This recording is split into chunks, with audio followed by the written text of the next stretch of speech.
Ya, thank you Sam. Ya, shalom semua, selamat pagi. Semoga bisa didengar dengan baik. Hari ini saya ajak pasal 1, Daniel pasal 1, ayat yang ketiga sampai ayat yang ke-9.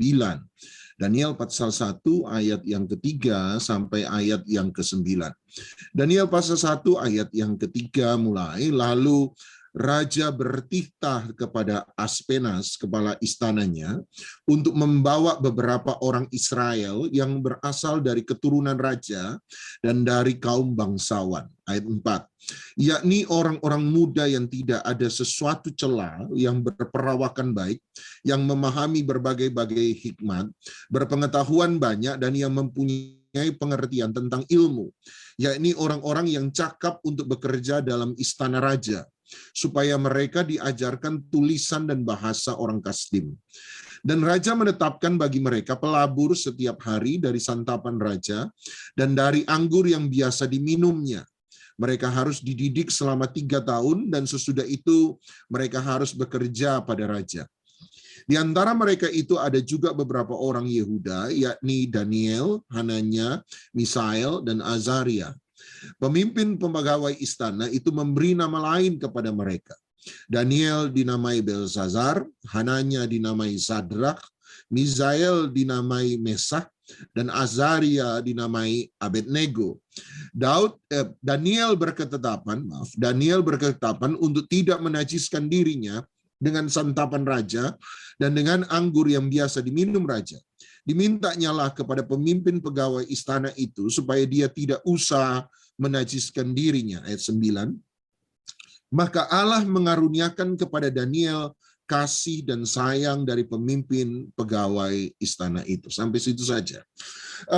Ketika Tuhan menciptakan manusia, Kejadian pasal 1 dan segala yang ada di dalam muka bumi, maka kita menemukan kerinduan terbesar dari ciptaan Tuhan adalah manusia bisa mengalami Eden dalam kehidupan mereka.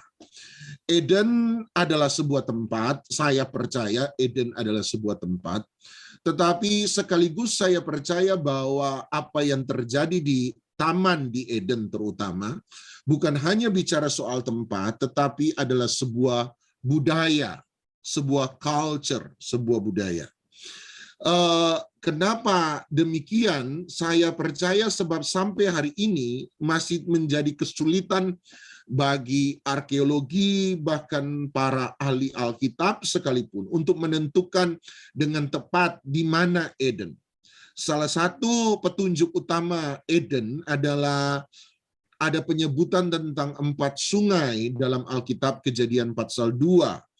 Dari 4 sungai yang disebut, Efrat, Tigris, Pison, dan Gihon, maka hanya ada 2 sungai yang masih ada sampai hari ini. Sementara 2 sungai yang lainnya, yaitu Pison dan Gihon, sudah tidak ada dalam catatan apapun juga.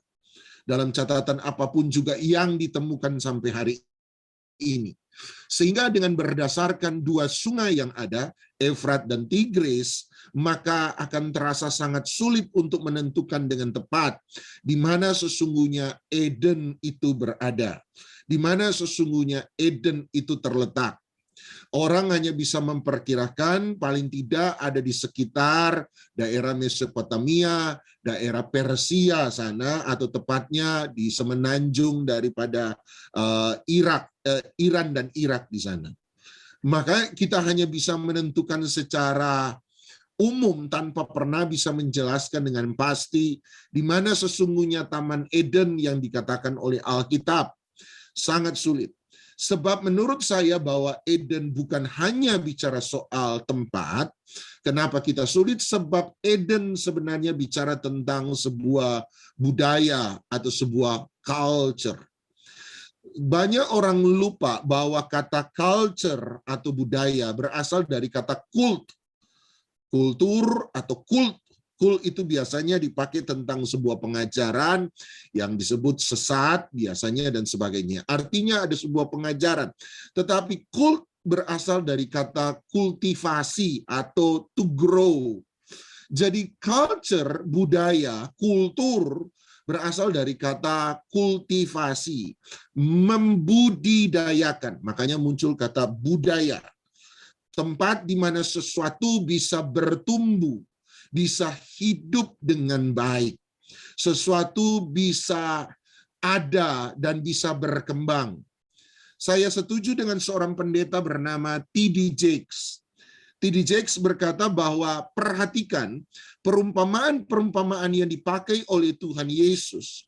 Umumnya secara garis besar, tidak semua, tetapi kebanyakannya adalah perumpamaan-perumpamaan yang menggunakan bahasa pertanian atau perkebunan. Kenapa demikian? T.D. Jakes berkata, satu alasan utama sebab kemungkinan besar pekerjaan terbesar hari itu adalah seorang petani, seorang pekebun. Tetapi T.D. Jakes kemudian memberi sebuah masukan yang menurut saya sangat baik dan bisa diperhitungkan. Ketika dia berkata, sebab Tuhan suka dengan agrikultura, agriculture. Sebab bahasa agriculture adalah bahasa yang cocok untuk menggambarkan tentang apa yang dimaksud dengan kerajaan sorga. Apa itu agriculture atau agrikultura? Bahasa kita, bahasa pertanian. Agrikultur. Agrokultur adalah sesuatu yang tadinya bukan berasal dari tanah. Jadi benih adalah sesuatu yang tidak berasal dari tanah, dimasukkan ke dalam tanah, dimasukkan ke dalam bumi, kemudian dipelihara, dijaga, dirawat, sehingga dia bisa bertumbuh menjadi pohon yang besar. Dan pohon yang besar itu nantinya akan menghasilkan buah. Dan setiap buah yang dihasilkan oleh pohon itu selalu mengandung benih yang sama. Dan apabila benih itu kemudian jatuh ke tanah sekali lagi, maka dia akan menumbuhkan pohon kedua, pohon ketiga, pohon keempat, pohon kelima, dan seterusnya. Dan apabila pohon ini cukup banyak bertumbuh pada satu daerah, maka pohon itu bukan hanya menyediakan makanan bagi orang yang tinggal di daerah tersebut, tetapi pohon itu juga mulai mengubah atmosfer, mengubah iklim dari tempat tersebut. Jadi agrokultura, bahasa pertanian, agrokultur, adalah sesuatu yang tadinya tidak berasal dari tanah, bukan dari bumi, sesuatu yang tidak berasal dari tanah, dimasukkan ke dalam tanah, kemudian dipelihara, disiram, dijaga, dirawat, sehingga dia bisa bertumbuh menjadi pohon. Dan ketika dia menjadi pohon, dia bukan hanya menghasilkan buah yang memberi makan kepada orang sekitar, tetapi dengan makin banyaknya pohon yang bertumbuh pada daerah itu, maka iklim dan atmosfer pada daerah itu akan ikut berubah. Akan ikut berubah karena keberadaan pohon-pohon tersebut. Dan T.D. Jakes kemudian berkata, bukankah itu adalah analogi perumpamaan yang sangat bagus tentang kerajaan sorga? Kita yang bukan berasal dari bumi, manusia adalah benih. Perhatikan baik-baik. Manusia adalah benih yang Allah taruh di dalam bumi. Jadi manusia adalah benih yang Allah taruh di dalam bumi. Makanya ketika Tuhan Yesus memberi perumpamaan tentang lalang dan gandum, dia berkata bahwa lalang adalah anak-anak kerajaan setan, sementara gandum adalah anak-anak kerajaan Allah. Jadi manusia, Anda dan saya yang percaya pada Yesus adalah benih yang ditaruh di dalam bumi. Kita bukan berasal dari dunia, tetapi kita berasal dari sorga. Kita adalah makhluk sorgawi yang ditaruh Tuhan, ditanam Tuhan di muka bumi. Dia menyacer kita, dia memelihara kita, dia menjaga kita, dia memberi kita makan, dia kemudian merawat kita dengan baik, supaya kita bisa bertumbuh dewasa di dalam Tuhan. Dia memberi firman-Nya, dia memberi Roh Kudus-Nya, dia memberi kasih karunia-Nya, supaya Anda bertumbuh dan berkembang di muka bumi ini. Anda dijaga, dipelihara di muka bumi ini, supaya kita menjadi dewasa dalam rohani di muka bumi ini. Kenapa? Supaya kita bisa menghasilkan buah, supaya kita bisa memberikan buah.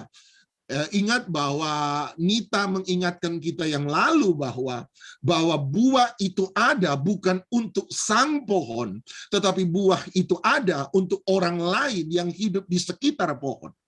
Sama, kita disuruh berbuah bukan demi kepentingan kita. Dia suruh kita berbuah supaya kita bisa menjadi berkat bagi orang lain. Dan kalau pohon-pohon manusia yang percaya pada Tuhan ini semakin banyak, bukan hanya Doni saja, tetapi mulai ada Doni, mulai ada A, mulai ada B, mulai ada C, mulai jadi VOW, makin berkembang, jadi yang lain dan lain dan lain dan lain dan lain. Dan kalau kita cukup banyak, maka kita akan mengubah atmosfer dari sebuah daerah. Kita akan mengubah iklim rohani dari sebuah daerah. Kita akan mengubah sesuatu yang bersifat adikodrati dalam sebuah daerah. Sebab kita adalah yang menentukan iklim rohani. Kita dimaksudkan bukan hanya menjadi berkat bagi orang lain, tetapi kita dimaksudkan untuk menjadi iklim rohani bagi orang lain. Mohon maaf, mungkin karena saya tinggal di Surabaya, saya pribadi lebih suka iklim rohani di Surabaya dari, mohon maaf, bagi mereka yang di Jakarta. Tapi saya sendiri pribadi lebih suka iklim rohani yang di Surabaya daripada iklim rohani yang di Jakarta. Kenapa? Sebab saya selalu bilang pada teman-teman, ada berapa banyak radio Kristen yang full Kristen, walaupun hari ini secara undang-undang penyiaran tidak ada yang full Kristen sebenarnya. Ya, saya percaya teman-teman di radio juga tidak full Kristen, tetapi yang memang menyatakan diri sebagai Kristen di Surabaya dibandingkan di Jakarta. Coba Anda hitung. Maka Anda akan menemukan bahwa di Surabaya punya siaran-siaran Kristen yang lebih banyak daripada di Surabaya. Saya menemukan bahwa iklim untuk bertumbuh secara rohani di Surabaya masih jauh lebih baik daripada di Jakarta. Pendapat pribadi saya. Itu sebabnya saya melihat bahwa iklim di sini secara spiritual masih jauh lebih baik. Dan menurut saya kenapa? Sebab seharusnya ada orang-orang percaya yang sungguh-sungguh pada Tuhan. Dan ketika kita sungguh-sungguh pada Tuhan, maka iklim rohani di sebuah tempat akan berbeda. Coba Anda biasakan satu tempat tertentu Anda isi dengan doa-doa terus-menerus tiap hari, doa-doa penyembahan tiap hari. Maka tempat itu iklim rohaninya akan menjadi berbeda. Atmosfernya akan menjadi berbeda. Anda datang ke kuburan aja atmosfernya beda kok. Anda ke kuburan kan atmosfernya beda. Apalagi di dalam Tuhan, ketika Anda membangun kebiasaan-kebiasaan rohani, maka tempat di mana Anda melakukan hal-hal rohani tersebut, itu akan menjadi berbeda atmosfernya. Sebab memang kita dimaksudkan untuk bukan hanya memberi buah, tetapi membentuk atmosfer rohani di sebuah tempat. Saya masih ingat bahwa satu kali saya minta kamar sendiri pada papa saya. Saya bilang di rumah kan ada kamar sendiri, dan kamar itu kebetulan adalah bekas gudang. Jadi lama tidak ditinggali. Kakak saya sempat tinggal sebentar, tetapi dia ke Surabaya untuk kuliah. Kemudian saya berkata, kamar kakak kan kosong. Saya minta kamar itu.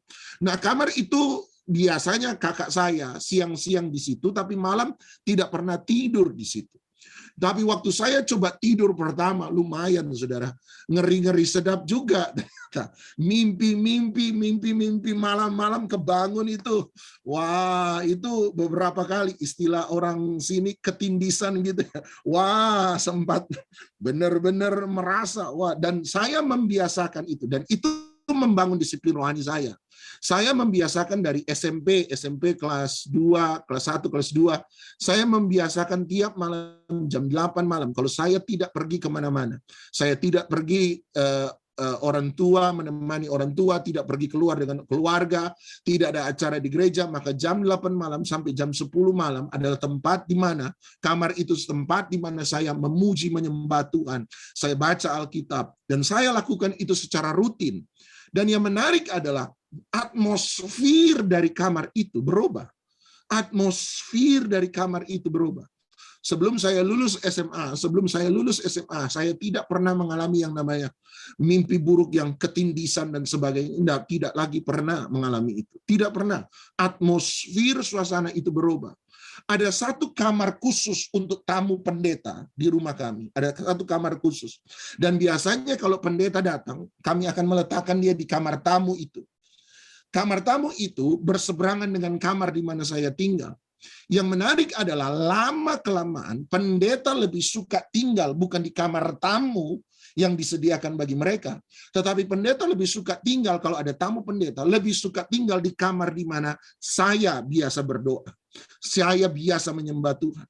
Kenapa? Saya percaya sebab atmosfer tempat itu menjadi berubah.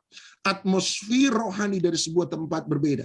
Percayalah, kalau Anda membiasakan membangun doa mezbah, maka tempat rumah Anda, kamar pribadi Anda, tempat Anda berdoa, itu akan menjadi berbeda. Itulah budaya.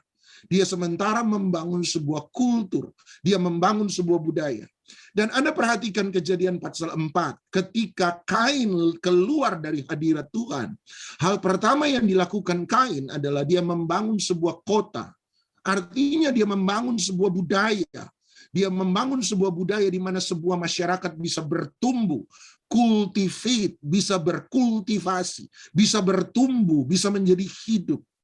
Dia membangun sebuah kota sebab Eden adalah sebuah kota. Eden adalah sebuah budaya. Eden adalah sebuah budaya yang Tuhan ingin bangun. Tuhan mau bumi itu dipenuhi dengan budaya-budaya sorgawi. Di bumi itu dibangun dengan budaya-budaya sorgawi. Coba Anda renungkan perumpamaan-perumpamaan yang Tuhan Yesus berikan. Anda renungkan. Ada beberapa perumpamaan, dia mulai dengan kalimat hal kerajaan sorga seperti. Hal kerajaan sorga seperti. Kemudian dia bicara perumpamaan misalnya tentang mengampuni. Dia bicara tentang ada seorang raja yang berhutang pada raja itu, ada seorang hamba yang berhutang pada seorang raja, maafkan. Ada seorang hamba berhutang pada seorang raja, dia tidak bisa membayar hutangnya, kemudian sang raja mengampuni orang itu. Dia bicara soal pengampunan. Berarti ketika kalimat perumpamaan itu dimulai dengan hal kerajaan sorga seumpama, berarti dia berkata budaya kerajaan sorga adalah mengampuni. Orang-orang yang tinggal dalam kerajaan sorga, orang-orang yang tinggal dalam kerajaan sorga adalah orang-orang yang bisa mengampuni. Misalnya dia beri perumpamaan tentang hal kerajaan sorga seumpama. Kemudian dia bicara soal memberi. Berarti dia berkata budaya kerajaan sorga adalah memberi. Kalau Anda mau tinggal dalam kerajaan sorga, Anda adalah orang yang memberi. Anda adalah orang yang mengampuni. Anda adalah orang yang bisa bersuka cita dengan orang lain. Anda adalah orang yang bisa menangis dengan kesulitan orang lain. Budaya, kita perlu membangun sebuah budaya. Sebab pertentangan di muka bumi ini bukan hanya pertentangan antara kuasa jahat melawan kuasa sorga, tetapi saya percaya bahwa pertentangan peperangan rohani di muka bumi ini adalah peperangan antara budaya kerajaan kegelapan dan budaya kerajaan sorga. Budaya, kultur. Dan ketika kita berhadapan dengan budaya, kita berhadapan dengan sebuah kebiasaan dalam sebuah tempat, maka Daniel pasal 1 tadi kita baca, Daniel pasal 1 berkata bahwa ada 3 hal yang coba dirubah oleh sang raja Nebukadnezar ketika dia memasukkan orang-orang Israel ke dalam kerajaannya. Dia mengubah 3 hal, berarti dia memasukkan budayanya kepada orang-orang Israel yang diterima masuk ke dalam kerajaannya. Ada 3 hal. Coba Anda kembali ke Daniel pasal 1. Nah, saya suka sebelum kita bahas lebih jauh, saya suka ayat 4 ketika dia berkata dia memasukkan orang-orang muda yang tidak ada suatu celah. Buat saya sasaran dari Nebukadnezar ini luar biasa. Dia tidak mencari orang tua nomor 1.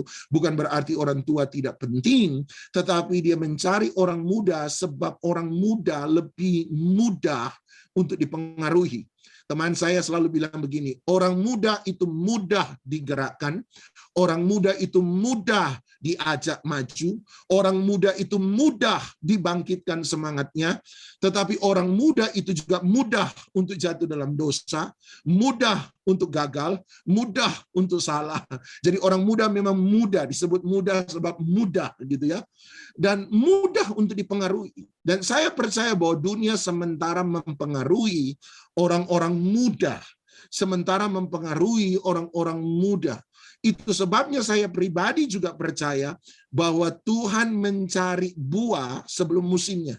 Dia mencari orang-orang yang masih muda, yang bagi kita belum musimnya, belum waktunya dewasa, tetapi dipaksa menjadi dewasa sebelum waktunya. Sebab dunia sementara memaksa orang-orang muda, anak-anak kecil, anak-anak muda, untuk dewasa sebelum waktunya. Oleh sebab itu, saya percaya sebelum Yesus datang, sebelum Yesus dimuliakan atas seluruh muka bumi, saya percaya salah satu tandanya akan terjadi kebangunan rohani di tengah-tengah anak-anak kecil. Akan terjadi kebangunan rohani di tengah-tengah anak-anak remaja. Kita anggap mereka belum dewasa, tetapi kerajaan sorga akan menginvasi sedemikian rupa supaya orang-orang muda ini, anak-anak remaja ini, anak-anak kecil ini mengalami perjumpaan dengan Tuhan yang luar biasa. Sebab kalau mereka terlambat untuk mengalami Tuhan, maka dunia akan selalu lebih dahulu untuk masuk dan mempengaruhi kehidupan mereka. Itulah budaya. Itu pertentangan budaya. Dia mencari orang-orang muda, orang-orang yang berhikmat, orang-orang yang tidak bercacat celah. Oh, kalau dunia cari orang tidak bercacat celah, bukankah kerajaan surga mencari orang-orang yang tidak bercacat celah? Saya pikir hidup rohani kita sudah tidak bisa setengah-setengah. Hidup rohani kita sudah harus radikal. Makanya kita selalu kalah dengan dunia, sebab kita tidak pernah radikal dengan Tuhan. Saya berdoa Anda terima ini. Saya tidak sementara khotbah, saya menubuatkan ini untuk hidup Anda. Kita akan selalu kalah dengan dunia, selama kita setengah-setengah dengan Tuhan. Sebab dunia mencari yang terbaik, tetapi kita selalu memberi yang terburuk untuk Tuhan. Itu sebabnya kita tidak akan pernah menang dari dunia. Kita hanya menang dari dunia ketika kita radikal dengan Tuhan. Oh, saya berdoa Anda tangkap sesuatu. Dan ayat 4, hal pertama yang dirubah oleh Nebukadnezar adalah dia mengubah bahasa mereka. Dia mengubah bahasa mereka. Dia mengajarkan tulisan dan bahasa orang Kasdim. Ketika budaya dunia hendak menginvasi budaya kerajaan surga, maka hal pertama yang dirubah selalu adalah the language, bahasa. Dia akan mengubah bagaimana seseorang berkomunikasi dengan orang lain. Nomor 2 yang dirubah adalah ayat 5, makanan. Yang dirubah nomor 1, bahasa. Yang dirubah nomor 2, makanan. Appetite. Apa yang memuaskan mereka. Saya percaya ini bukan hanya bicara soal makanan secara fisik, walaupun ya, tetapi saya juga bicara tentang segala sesuatu yang akan memuaskan seseorang. Ini bicara tentang kesukaan seseorang, hobi seseorang, seks seseorang, karir seseorang. Apa yang sementara mencoba memuaskan Anda? Apa yang akan membuat kita bahagia?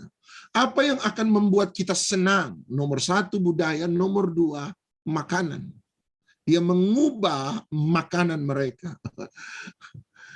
Biar saya sudah lama di Surabaya, tahun 95 di Surabaya. Tapi kalau dapat makanan Manado, lumayan lah saudara. Makan agak lebih banyak dari biasanya gitu ya. Anda yang merantau, kalau Anda pulang kampung, wah makanan luar biasa. Waktu ke Israel, wah saya lihat penderitaan dijauhkan dari makanan biasa gitu ya. Apalagi mak kalau dijauhkan dari sambal, penderitaan. Wah, kita butuh makanan kita. Itu dan dia robah appetite kita. Rasa lapar dan haus kita, itu yang dirubah. Keinginan kita, kepuasan kita itu dirubah. Dan nomor 3, ayat yang ke-7, 6 dan 7, dia mengubah nama mereka. Dia mengubah nama mereka. Daniel menjadi Belzazar, Hananya, Misael, Azariah menjadi Sadrak, Mesak, Abednego. Jadi dia mengubah nama mereka. Jadi ada 3 hal yang dirubah. 1, bahasa, the language of the soul, komunikasi bagi jiwa kita. Yang kedua, dia rubah makanan orang, the language of the body, bahasa dari tubuh kita, daging kita. Dan yang ketiga, dia mengubah nama, the language of the identity. Dia mengubah bahasa dari identitas kita, bahasa dari roh seseorang. Jadi ada 3 hal yang dia rubah. Bahasa, cara kita menyentuh jiwa emosi seseorang. Makanan, cara kita menyentuh tubuh seseorang. Dan nama, cara kita menyentuh identitas atau roh seseorang. Jadi ada 3 hal yang dia rubah. Dari 3 hal yang dirubah, Daniel, Sadrak, Mesak, Abednego tidak pernah keberatan dengan bahasa. Mereka tidak pernah keberatan dengan bahasa. Mereka menerima bahasa, sebab itulah cara kita untuk berkomunikasi dengan dunia. Anda dan saya harus belajar tentang bahasa dunia. Bahasa dunia. Seringkali bahasa kita terlalu surgawi, terlalu tinggi, sehingga orang dunia tidak ngerti bahasa kita. Saya satu kali waktu naik Grab, naik Gojek, Gokar, saya waktu itu ada 1 saat sengaja seringkali tidak pakai mobil pribadi, saya secara sengaja pakai itu untuk membiasakan ketajaman kebiasaan saya untuk masih bicara dengan orang, terutama dengan orang-orang yang bukan Kristen. Dan waktu hari-hari itu saya membiasakan untuk naik Grab, naik Gokar. Saya ngajak sopir bicara, mereka juga suka bicara sebenarnya. Beberapa masih suka bicara. Dan saya baru sadar bahwa kata bersungut-sungut itu sebenarnya bukanlah bahasa dunia. Sebab satu kali saya bilang, iya ya Pak, ekonomi lagi susah, oleh sebab itu kita jangan bersungut-sungut. Dia tanya sama saya, apa itu bersungut-sungut Pak? Lele kah? Ada sungutnya. Saya baru tahu bahwa kata bersungut-sungut adalah bahasa Alkitab lama. Hanya banyak orang Kristen lah yang hari ini menggunakan kata bersungut-sungut. Hanya orang Kristen. Kata bersungut-sungut diterima oleh orang Kristen, tetapi tidak dimengerti oleh orang yang bukan Kristen. Mereka tidak memahami bahasa itu. Kita ini terlalu Kristen seringkali bahasa kita. Sehingga kita tidak bisa lagi menyentuh orang. Kita suka pakai ayat. Kita suka pakai ayat kepada orang yang belum percaya. Padahal yang paling penting bukan ayatnya. Yang paling penting menurut saya adalah kebenaran yang ada di dalam ayat tersebut. Itu yang lebih penting. Bahasa kita harus sama dengan bahasa dunia. Bahasa kita menyampaikan, berbicara pada mereka adalah bahasa yang sama dengan bahasa dunia. Itu sebabnya Paulus berkata, aku menjadi sama seperti orang yang aku dekati. Kepada orang Yahudi, aku menjadi orang Yahudi. Kepada orang Yunani, aku menjadi orang Yunani. Dia tahu bagaimana mendekati seseorang. Dia tahu bagaimana mendekati seseorang dengan bahasa-bahasa mereka. Perhatikan bagaimana Paulus ketika berbicara dalam tulisan-tulisan suratannya. Ada kalanya dia berkata kepada orang banyak, seperti para penulis-penulis puisimu, kepada pujangga-pujanggamu zaman dulu. Dia menggunakan bahasa-bahasa dunia. Kalau Anda ada di tengah-tengah dunia marketing, gunakanlah bahasa-bahasa marketing. Kalau Anda ada di tengah-tengah kedokteran, gunakanlah bahasa-bahasa medis untuk menyampaikan kebenaran-kebenaran firman Tuhan kepada mereka. Saya suka melatih, itu sebabnya saya suka melatih. Ada kalanya duduk dengan orang yang belum percaya, sengaja menguatkan hati saya untuk bicara dengan mereka yang belum percaya, sebab saya adalah introvert. Saya harus benar-benar menyiapkan hati untuk bicara dengan orang yang saya tidak kenal. Sebab saya tahu bahwa saya perlu mempertajam bahasa saya, bahasa penginjilan saya, bahasa kerajaan sorga saya kepada orang-orang yang belum percaya. Dan Daniel, Sadrak, Mesak, Abednego tidak pernah keberatan dengan bahasa. Nomor 2, ketika soal nama, kita menemukan ada perbedaan dengan bahasa. Mereka tidak masalah dengan bahasa, tetapi dalam hal nama 50-50 istilah saya. Mengapa? Sebab kita temukan Daniel Belzazar, tapi Alkitab tidak jarang sekali menggunakan nama Belzazar.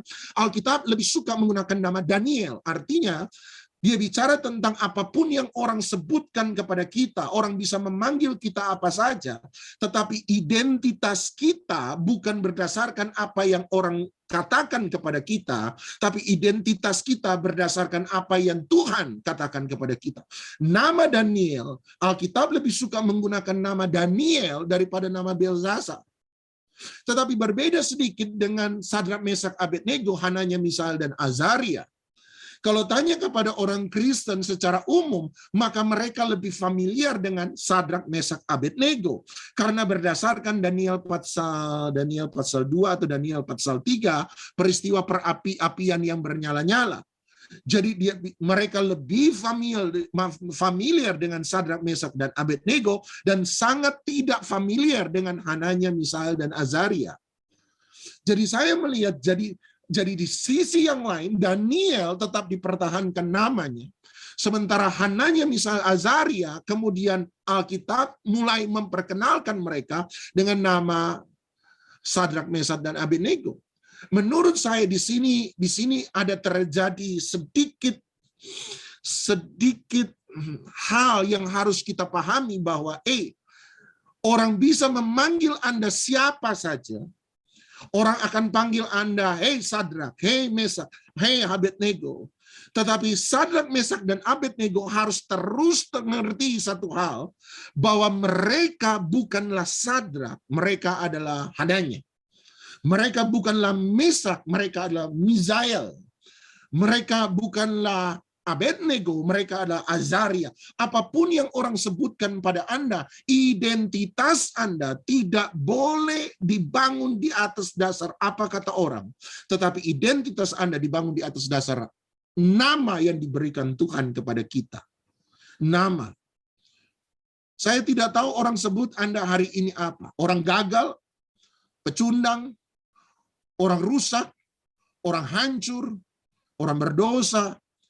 Tetapi jangan pernah bangun identitas kita berdasarkan apa kata orang, apa sebutan orang. Bangunlah identitas Anda berdasarkan apa firman Tuhan dalam hidup Anda. Identitas kita harus begitu kuat, sebegitu kuatnya sehingga apapun yang orang katakan tentang kita, itu tidak akan pernah mempengaruhi identitas kita. Tapi yang ketiga, disinilah yang menjadi pertempuran sesungguhnya. Mereka tidak keberatan dengan bahasa. Mereka juga tidak keberatan dengan nama. Tetapi yang keberatan terbesar diajukan oleh Daniel, Hananya, Misael, Azaria, ada pada hal yang ketiga. Apa itu? Makanan. Apa yang memuaskan Anda? Ketika dunia datang dengan kepuasan dan kebahagiaan yang berbeda dengan apa yang ditawarkan oleh kebenaran kerajaan surga, Daniel harus mengambil keputusan untuk berkata, yang membuat saya kenyang, yang membuat saya bahagia, yang membuat saya puas, rasa lapar dan haus saya, tidak saya letakkan pada makanan raja, tidak letakkan pada popularitas yang diberikan raja, tidak diletakkan pada kekuasaan yang ditawarkan oleh raja, tidak pernah ada pada kekayaan yang coba diberikan oleh sang raja, tapi satu appetite, rasa puas kita itu hanya berdasarkan pada apa yang Tuhan berikan, makanan surgawi. Disinilah pertempuran kita sesungguhnya. Pertempuran kita adalah pertempuran menolak makanan-makanan yang ditawarkan dunia kepada Anda dan saya. Dunia mencoba menawarkan kebahagiaan berupa seks. Dunia mencoba menawarkan kebahagiaan berupa karir yang melonjak. Dunia menawarkan kebahagiaan, kepuasan lewat kekayaan. Dunia menawarkan kepuasan lewat kesenangan, lewat liburan, lewat kebahagiaan ini dan ini. Banyak teman sana, banyak teman situ. Hura-hura, happy-happy. Party di mana-mana. Tiap weekend kita party. Tiap weekend kita bisa mabuk. Kita bisa free, kita bisa bebas, kita bisa lakukan ini dan itu. Dunia menawarkan, tapi disitulah penolakan kita harus ada. Daniel tidak keberatan dengan bahasa. Daniel tidak keberatan dengan nama. Tapi Daniel, Sadrak, Mesak, Abednego keberatan dengan satu hal. Ketika dunia mencoba memuaskan hidup mereka dengan makanan-makanan yang diberikan oleh raja. Mereka berkata hanya ada satu. Kami tahu bahwa kemampuan kami bukan berasal dari skill kami. Kami tahu kemampuan kami berasal. Teman-teman yang ada, saudara-saudara yang ada, mengingatkan kita sekali lagi. Apa yang sementara mencoba memuaskan kita? Dunia tidak akan pernah menyerah. Mereka akan menawarkan mungkin narkoba. Mereka akan menawarkan seks bebas. Mereka akan menawarkan kekayaan. Mereka akan menawarkan kesuksesan. Seandainya saya lebih kaya. Seandainya saya lebih sukses. Seandainya saya lebih berhasil. Betul, kata orang betul. Ketika di akhir hayat seseorang, orang itu tidak pernah menyesali dia tidak lebih kaya. Ketika di akhir hayat seseorang, tidak ada seorang pun menyesali bahwa dia tidak bekerja lebih banyak. Di akhir hayat seseorang, ada banyak orang menyesal sebab mereka tidak menemukan kebahagiaan yang sesungguhnya beserta dengan keluarganya, terutama dengan Tuhan. Hari ini apa yang buat Anda puas? Hari ini apa yang buat Anda kenyang? Hari ini apa yang buat Anda bahagia? Hari ini apa yang membuat Hari ini apa yang membuat roh Anda menyala-nyala? Hari ini apa yang membuat Anda menemukan kepuasan dan sukacita yang sesungguhnya? Hari ini apa? Dunia sementara menawarkan, this is the culture wars. Ini adalah peperangan budaya, peperangan budaya, peperangan budaya, peperangan budaya. Tapi hari ini kita mengambil keputusan bahwa kita dipuaskan hanya oleh satu hal. Hanya makanan surgawilah yang memuaskan kita. Dan makanan surgawi kita hanya satu. Makanan yang sejati, Yohanes 6. Makanan yang sesungguhnya. Dia berkata, tubuhku adalah makanan yang sesungguhnya. Hari ini saya berdoa, kita puas dengan Yesus. Kita bahagia dengan Yesus. Kita penuh dengan Yesus. Sekali lagi, kita tidak akan pernah menang dari dunia. Kalau kita setengah-setengah, dunia mencari yang terbaik, dunia mengumpulkan yang terbaik, sementara kita selalu memberi yang terburuk. Kita selalu memberi sisa pada Tuhan. Kita memberi sisa. Kita tidak pernah memberi yang pertama pada Dia. Hari ini terima kasih. Terima kasih sebab Anda memberi yang pertama untuk Tuhan. Anda bangun pertama untuk Tuhan. Anda hirup nafas pertama untuk Tuhan. Terima kasih. Sebab kita mau menjadikan Dia yang pertama. Kita tidak akan pernah bisa menang dari dunia. Kita tidak akan pernah bisa menang dari setan. Kalau kita tidak pernah menjadikan Dia yang pertama. Kita tidak akan pernah menang dengan godaan. Kita tidak akan pernah menang dengan cobaan. Kalau kita tidak pernah radikal dengan Tuhan. Kita harus radikal dengan Tuhan. Mari taruh roti di tangan kanan Anda tinggi. Sekali lagi, Dia membuat perjamuan kudus ini menjadi sebuah peringatan. Bukan hanya supaya kita mengingat semua kebaikan Tuhan, kasih Tuhan di atas kayu salib. Setuju, sangat setuju. Tetapi sering kita melupakan yang kedua, bahwa roti ini, anggur ini, bukan hanya sebagai sebuah peringatan akan pengorbanan Kristus, tetapi menjadi undangan untuk terpecah bagi Kristus dan menumpahkan darah bagi Yesus. Artinya seluruh hidup kita untuk Dia, hanya Dia, sebab Dialah the joy of our soul, puncak sukacita dari jiwa kita. Mari datang pada Tuhan. Yesus pada perjamuan makan malam terakhir mengambil roti, mengucap berkat atasnya. Mari kita ucapkan berkat kesembuhan, berkat mujizat, berkat keselamatan, berkat penebusan, berkat perlindungan, berkat kekuatan, berkat penghiburan, berkat damai sejahtera, berkat sukacita, berkat-berkat rohani, karunia-karunia rohani.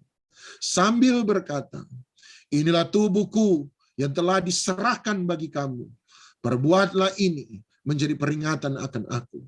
Percayakah Anda bahwa roti yang telah kita pecah-pecahkan ini adalah persekutuan dengan tubuh Kristus? Amin. Mari kita makan dengan iman, kita makan bersama-sama di dalam nama Tuhan Yesus Kristus.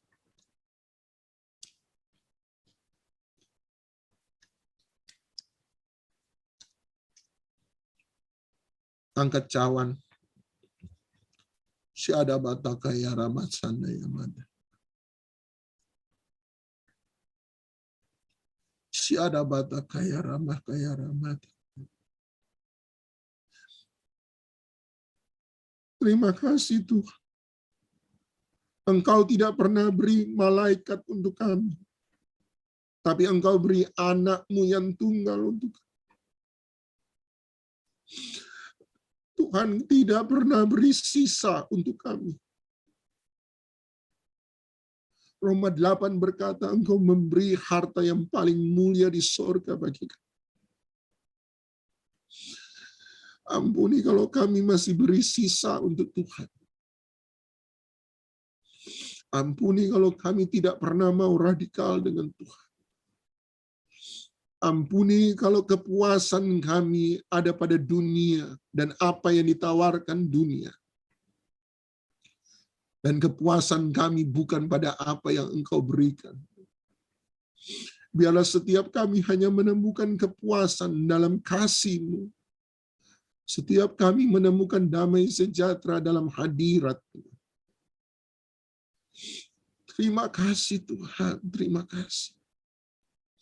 Yesus kemudian mengambil cawan, mengucap syukur atasnya, dan berkata, inilah cawan perjanjian baru, yang telah dimeteraikan oleh darahku.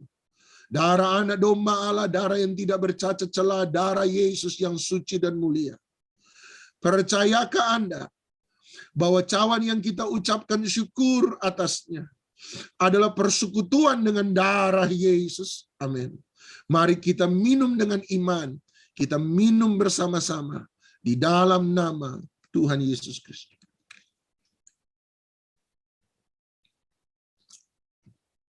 Terima kasih, terima kasih. Terima kasih, terima kasih. Ku persembahkan hidupku kepadamu, Tuhan, untuk kemuliaan-Mu. Ku berikan hidup ini sebagai persembahan yang berkenan padamu. Ku persembahkan hidupku kepadamu, untuk kemuliaan-Mu. Ku berikan hidup sebagai persembahan yang berkenan padamu. Hamba berdoa ya Bapa dalam surga, supaya kami orang-orang yang mengikuti Engkau adalah orang-orang yang the best pada wilayah dan kemampuan karunia kami masing-masing. Penyembah-penyembah kami adalah penyanyi-penyanyi terbaik yang dimiliki oleh Tuhan. Orang-orang kami, jemaat kami, orang-orang yang berserta dengan kami mengikuti Tuhan adalah orang-orang yang terbaik dalam usaha mereka. Orang-orang yang terbaik dalam rumah tangga mereka. Sebab dunia mencoba mengambil yang terbaik. Dan kami percaya sorgalah yang seharusnya mendapatkan yang terbaik dari kami. Setiap karunia-karunia kami berikan untuk dipakai bagi kemuliaan nama. Engkau mengatakan dalam Maliaki, mengapa engkau memberikan korban-korban yang cacat kepadaku? Bukankah engkau memberi yang terbaik kepada gubernur-gubernurmu, pejabat-pejabatmu? Kenapa engkau memberi yang terbaik kepadaku? Sesungguhnya hari ini kami sementara mengalami kerohanian yang sama. Orang-orang yang hanya memberi setengah-setengah untuk Tuhan. Ada banyak orang memberi sisa-sisa untuk Tuhan. Mereka memberi uang sisa mereka. Mereka memberi waktu sisa mereka. Mereka memberi tenaga sisa mereka. Dan kami tidak pernah belajar memberi waktu terbaik kami. Uang yang terbaik yang kami miliki. Tenaga terbaik yang kami punyai. Pemikiran-pemikiran terbaik yang kami miliki. Talenta-talenta terbaik bagi kami. Jadikan kami hari ini menjadi orang-orang yang radikal untuk Tuhan. Orang-orang yang bersedia maju memberi yang terbaik untuk Tuhan. Kami menjadi yang terbaik di tempat pekerjaan kami. Kami menjadi yang terbaik di tempat usaha kami. Supaya kami bisa berkata bukan karena kuat, bukan karena gagal, tapi semua karena roh Tuhan ada di dalam kami. Karena Tuhan yang memampukan kami. Supaya hidup kami benar-benar menjadi kesaksian. Kami menjadi buah dan memberi buah kepada setiap orang yang ada di sekitar kami. Tetapi lebih daripada itu, kami menjadi orang yang membawa atmosfer surgawi di tempat di mana kami berada. Keluarga kami punya atmosfer kerajaan surga. Bisnis kami punya atmosfer kerajaan surga. Oleh sebab itu ada sukacita, damai sejahtera, ada penghiburan, bukan penghakiman, tetapi penerimaan. Ada kekuatan, bukan menghancurkan. Ada mengangkat, bukan merendahkan. Ada yang untuk mengasihi, bukan untuk membenci. Di mana kami ada, kami menjadi pembawa damai di tengah-tengah pertengkaran. Kami menjadi terang di tengah-tengah kegelapan. Kami menjadi kekuatan bagi mereka yang lemah. Sehingga dunia bisa melihat ada sesuatu yang berbeda dalam setiap hidup umatnya. Oleh sebab itu, terimalah doa berkat ini. Bukan sebagai berkat untuk diterima saja. Tetapi sebagai pengutusan supaya Anda hidup di tengah-tengah dunia. Sambil membawa kuasa surgawi bersama-sama dengan Anda. Oleh sebab itu terimalah berkat cinta daripada Allah Bapa, kasih sayang daripada Tuhan kita Yesus Kristus, persekutuan, penghiburan, kekuatan, sukacita, damai sejahtera, kemenangan, hikmat, wahyu, urapan Roh Kudus menyertai setiap kita, keluarga kita, kesehatan kita, masa depan kita, pekerjaan kita, anak cucu kita, mulai dari hari ini sampai selama-lamanya. Di dalam nama Tuhan Yesus Kristus, yang percaya, dilawat, diberkati Tuhan, sama-sama kita katakan amin.